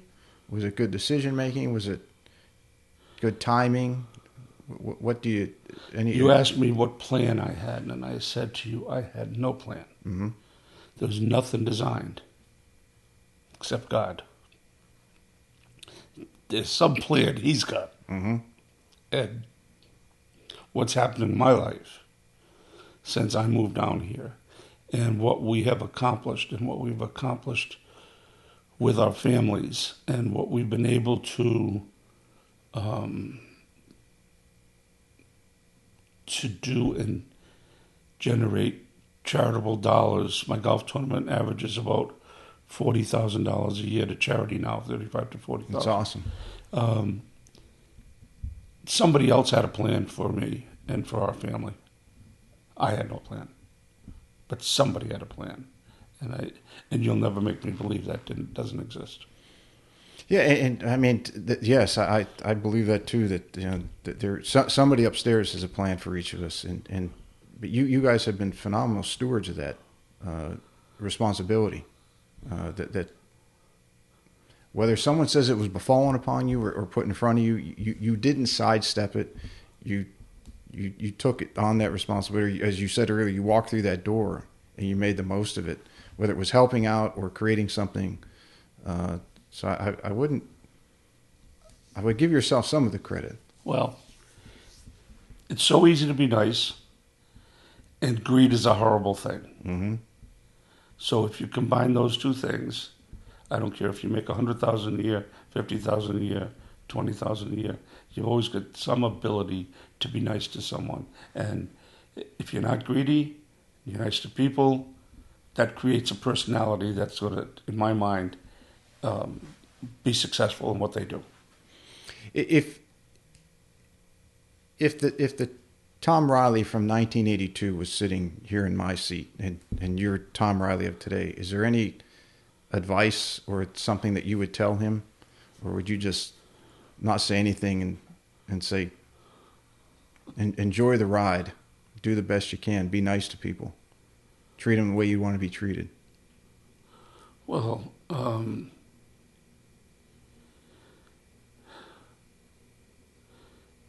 in 82, I lost my job. They went bankrupt. As I told you, I worked in a dinner theater and I ran a country club. Mm-hmm. So both of those required me interacting with people quite a bit.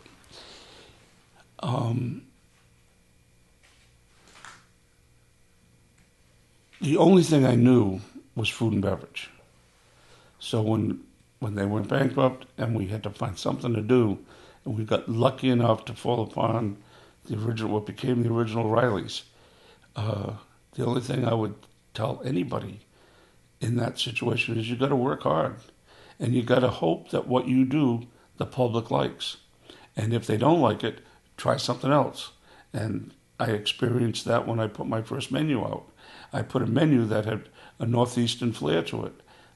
We had Frankfurts and beans on there. We had this stuff on there and liverwurst and whatnot, and it didn't work.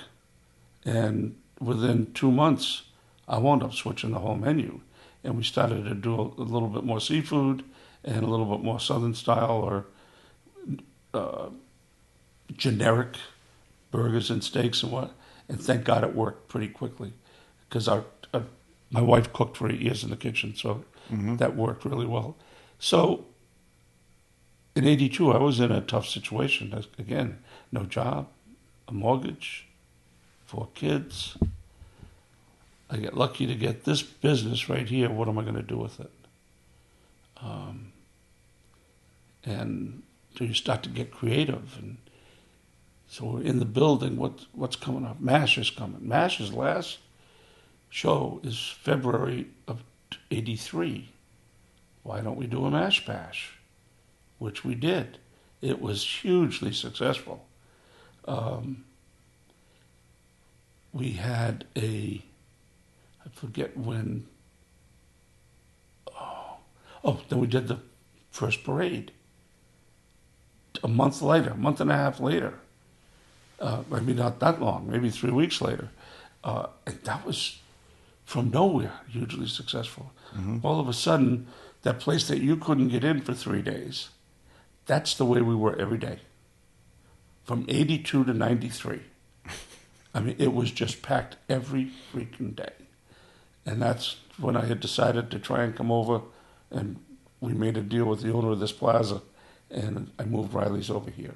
And so you just take your present circumstance and you work your fanny off. How many people started as a bag boy at a golf course, and after 15 or 20 years, they're still the bag boy, or the guy that came in with them, he's now the head pro. Mm-hmm. One busted their ass, and one just let life go by. Yeah, very complacent versus let me see what opportunity I can. Yep. So instead of take advantage of it, they just let time pass them by. We've been very lucky that neither me nor my wife did that, and I'm very, very lucky that my family doesn't do that either. They are into this business. hook, And, line, and and your sinker. granddaughter's working in the restaurant now. I see I- her. I remember when she was a little kid, and now she's. I see her doing something of everything. So it's like she's carrying that torch of whatever needs to get done here. It's not like, okay, my family owns it. That's beneath me. She every time I see her here, she's doing something different to contribute. So it's good to see. It's Yeah, Jada. yes, Yeah, third generation. and then her sister's working here. She's a hostess, and yeah, I have a bunch of grandkids that work periodically. A lot of them work at the Fishcamp, Old Oyster Factory. So it's been a nice run. I mean, but well, I tend to think I said earlier, greed is a horrible thing. I've tried very hard never to be greedy. You know, it's so easy to be nice, and it's nice to give back. And I think we do that pretty well. Yeah, and as long as I've known you and your brother and your kids, the foundation or the type of people that you are has not ever changed. You know, No. It's nice to say that's kind of what the people were like where I came from, and it was nice to find that here as well. And I think most people who live on Hilton Head, islanders as we locals as we call them, are if they didn't have that where they were from, they quickly adopt to it because it is such a nice feeling of community when they move here. I agree with that. Yeah. And from my standpoint, you can't, as far as getting into business and trying to be nice, you can't fake it. You either got it or you don't have it. You're definitely not going to fake it for 40 years. No. But the other thing that we have going for it, like I say, I could never do this in Atlanta. I wouldn't even know how to market it to millions of people. Mm-hmm. You know, this way, even though it's a challenge to market it to a different tourist crowd every week, we've got our locals that support us all year long. We got a huge amount of tourists that support us all year long, although they're different every week. But it's a really nice mix. And the locals that are here want to be here. And if you can make their day a little bit nicer, Mm-hmm. they're going to make your day a little bit nicer. So, Is there anything looking back on the time, let's say the 40 years, that you would go back and change? no. No, I was asked this in an interview the other day. No, because I didn't plan anything. You know, it just, I came down here and I got a very nice job with Hyatt. And then for circumstances, I left there and went to work. I was offered a really nice job with American Foods out of Atlanta, and which doubled my salary. Mm-hmm. And unfortunately, they went bankrupt. And then because of the job that I got out of that food place where I sold food to everybody on the island that I could sell food to, I met a couple of guys that lent me the money to start the new restaurant, to start Reilley's. So there was no plan, and it was just, no, I wouldn't change one thing. That's a cool thing too, that you can look back on that amount of time and say, no, I liked everything just the way it was. And my parents didn't have any money, and some guy tried to sell me a house in late 83 or 84, and needed a $3,000 deposit. I couldn't get it from my parents. I asked my wife if she'd ask her parents. She said, we don't do that. So I called her mother and borrowed $3,000 from her mother. and so we bought our first house. And then as we had a couple more kids, we were able to buy a different house. I mean, no, I wouldn't change one darn thing. But between going over her or around her to ask her mother for that, and then packing up and saying, get in the car, we're going this way. She went crazy. She got in the car. We got on 95. She thought we'd get on 95 North going to see Rocky, and I got on 95 South. And I drove for 2 hours, and she said, well, if I'm going with you, you got to feed me. And so she agreed to give me 2 weeks. I stopped and fed her, and Here we are 40 years later. Yeah, we are 45 years later, yep. I've taken up a lot of time. Do you have a few more minutes? I always do I'm good. No, emergency 9, like emergency 9 holes. I have emergency 9 questions, just random, no question, goofy no problem. stuff. Let me see. I'd go back to them here. The first and the last one, I ask everybody. It kind of keeps some continuity. Everything else in between, just kind of random, goofy stuff I find. So, you're as a golf fan, I'm sure you watched the Ryder Cup, and they play that walk-up song to the first hole the last few years. So if you were playing in, let's say Reilley's had a tournament, you start a walk-up song on the first hole. What would your walk-up song be? What would they be playing for you?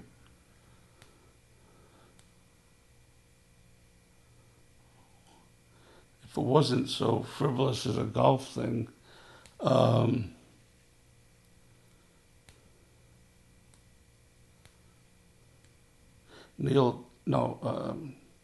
Frank Sinatra, New York, New York. Classic one.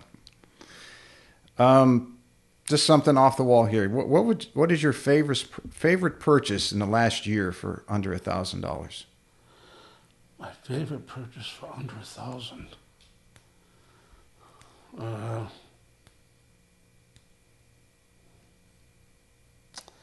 Well,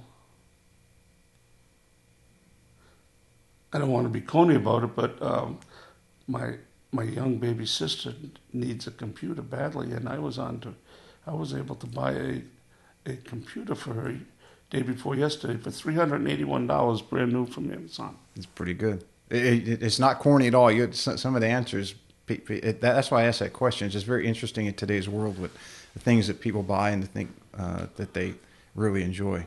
For me, it would probably be my pellet grill. Okay. I love that thing. And I was never a griller, but that thing's made me a superstar in the house. So golf movies, your favorite, Caddyshack, Tin Cup, or Happy Gilmore? Tin Cup. Any particular reason? I don't like slapstick comedy. That's a good one. Your dream foursome. Anybody, you can pick any 3 golfers and yourself to go play a round of golf. Who are you going to pick? I'm very fortunate that I met Arnold Palmer, and I've met him on several occasions. And he treated my niece Reilley, who played in the LPGA Tour, very nicely. He'd be one. I couldn't, for no other reason than I got to know him very well because of Arnold Palmer, and he played my golf tournament, Dow Finsterwald. And then, I don't know, I'm going back away, but I guess Payne Stewart would be very high on my list. He was always in here, Aunt Chiladas, if I remember right. He came in. A but lot. Also Billy Andrade has been, but Payne Stewart and his caddy came in, yeah. Mm-hmm. Let's see, a couple more. Would you rather talk all languages or to all animals? Would I rather talk all languages or be able to talk to all animals? I'd rather be able to talk a lot of languages. In your business that would make a hell of a lot of sense. Yeah, I've always been disappointed in the fact that my mother was born in Italy. Mm-hmm. And in her early years, they talked Italian quite a bit. But as she got older, she let it get away, and she never talked Italian to us kids. Mm-hmm. But I would have loved to have an easy segue into another language. Here's another, obviously, golf-related one. If you could have any golfer swing, since I'm sure you still watch a fair amount of golf, got the big TV behind us. If you got any golfer swing in the world, who's golf swing? Freddie Couples. That was quick. No question. I look at him all the time. No glove. And it's like... even in today's world, and Freddie being now on the Champions Tour, he is, on that question, he's the number one answer. Yeah, well, I'm not surprised. If you could sit in a golf cart, talk to anybody in history, who would it be?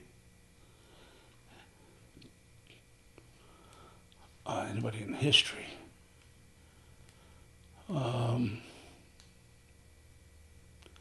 Well, it'd probably be embarrassing because I'm not a history buff. I just opened up for anybody in history to anybody you want, anybody throughout the history of the planet. It could, be Genghis Khan, or it could, be someone that you knew as a youngster, or a hero, or anybody you wanted to. Who would be the person you'd talk to? I don't know.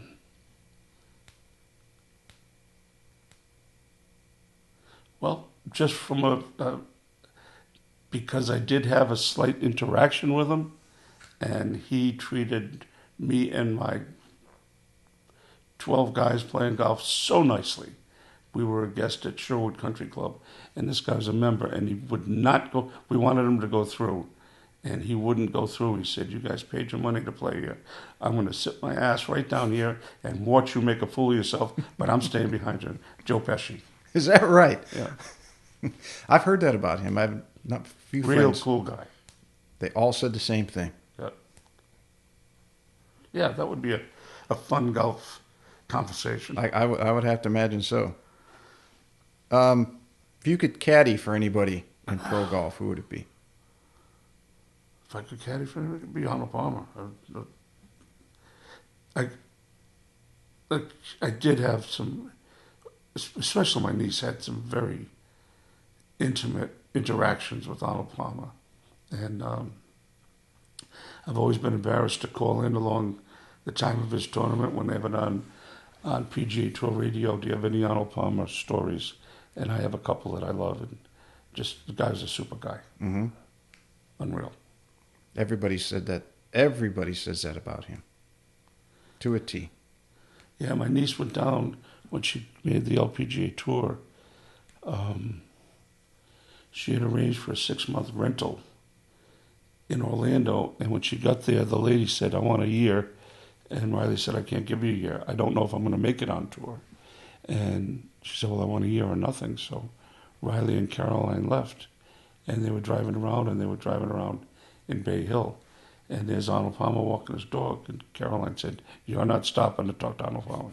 She said, "Yes, I am." She stopped and talked to Arnold Palmer. So they introduced themselves to each other, and he asked her what she was doing, and she explained what happened, that she had just qualified. She had won the Futures Tour and qualified for the LPGA Tour, but the lady, blah, blah, blah, didn't hold up her end on the deal for the house. He said, I cannot remember Meacham's name. He used to be with the LPGA Tour, but he wound up being with Arnold Palmer. He said, "I'm going to have so-and-so Meacham call you tomorrow." And he called her the next day, got her an apartment in Bay Hill, and full play privilege. That's awesome. And it doesn't stop there. Very, very cool. And there's many stories like that about him. Yeah. 2 more. Would you rather live 100 years in the past or 100 years in the future? I don't want anything in the past. I'd rather live 100 years in the future. I mean, no, it's very easy in the future. All right. And then the last one, again, the first one, this one, the last one, everybody gets these two. In your opinion, is the greatest golfer of all time? Tiger Woods. I know he didn't win the 18 majors, but I think it's pretty easy to. We're talking golf now. We're not talking golf. All the other stuff that goes in the middle of your life. But if he didn't have that 8 to 10 year span of getting divorced and having this accident and that accident, and I think he would have walked all over Jack Nicklaus's records and whatnot. But even having done that, what he accomplished against some very stiff competition, in my opinion, and his charisma and his smile, and even though it's better now than it used to be, but he commanded a lot of attention. He's taken the lead. It was 50-50 for a while, but he's taken the lead in that question, without a doubt. I have a funny feeling that Rory McIlroy in 10 years might surpass him as far as personality, but not in golfing ability. Mm-hmm. Yeah, it's going to be fun to watch, that's for sure. Yeah. I mean, we went over a lot. Is there anything I missed? No, I'm here for you. I think I got it all, but if I missed something, I'm sure somebody will comment on social media and say, "You forgot to ask Tom about this," or "You Call forgot me to back, ask something I'll about answer that." We'll come back on again. I really appreciate you taking the time. My pleasure. It's been a pleasure to know you. I mean, from my first week on Hilton Head, I've been coming to the restaurants and knowing the family and knowing, being the same age as Jeff and Aaron. And it's amazing to watch my kids grow up and to watch their friends grow up. And I've had their friends' kids work in my restaurant, which is mind-blowing. So it's been great. I can't thank you enough. I've really enjoyed this. My pleasure. All right, everybody. Thank you so much for listening to today's show. If you enjoyed it, you can find more information on today's episode and other topics at golf360.blog. There you'll find the show notes and links related to this episode, as well as any other episode that we've done so far to date. If you're interested in improving your game and would like to learn more from yours truly by taking a private lesson, a half-day or multi-day school, club or putter fitting, you can reach me through the blog site or by email, pete@golf360.blog. So some of you may be asking, what is the golf paradigm? All you have to do is click on the homepage while on my blog site to discover how you can start playing better than you ever thought possible. Or you can simply sign up, again, on the blog page for my instructional videos where I give regular tips on all areas of the game to include the swing, club design and fitting, health, fitness and nutrition, the mental aspects, and equally as important, the integration of all those things together. I'm also on social media, and you can find me at The Golf Paradigm. That's PARADIGM, and I'm on Facebook, Instagram, and Twitter. And don't forget to subscribe to my YouTube channel, also under the same name, The Golf Paradigm. Facebook is usually the best way to reach me for questions and or comments, and I look forward to hearing what all of you have to say. This podcast is brought to you in part by Old South Golf Links. A short ride across a bridge from Hilton Head Island is one of the area's finest golf courses and a hidden treasure. Set up on towering pines and ancient oaks with sweeping marsh vistas, truly makes Old South Golf Links a one-of-a-kind golfing experience. The Clyde Johnson design was named one of the top 10 new public courses when it opened, and it also takes full advantage of the natural beauty of the Low Country. Old South is a fun and unique challenge for golfers of every skill level and a favorite of both locals and visitors. Whether it's your first time here or you're a regular, you'll be treated and feel like family. From the bag drop to check-in at the fully stocked pro shop with both men's and women's apparel, to breakfast or lunch before or after your round, the staff is always ready and willing to help. Experience for yourself why Old South is one of the premier golf courses in the Hilton Head area and why it will quickly become a favorite of yours too. Visit them in person or online at www.oldsouthgolf.com, or to make it tee time, simply call the Pro Shop at 843-785-5353.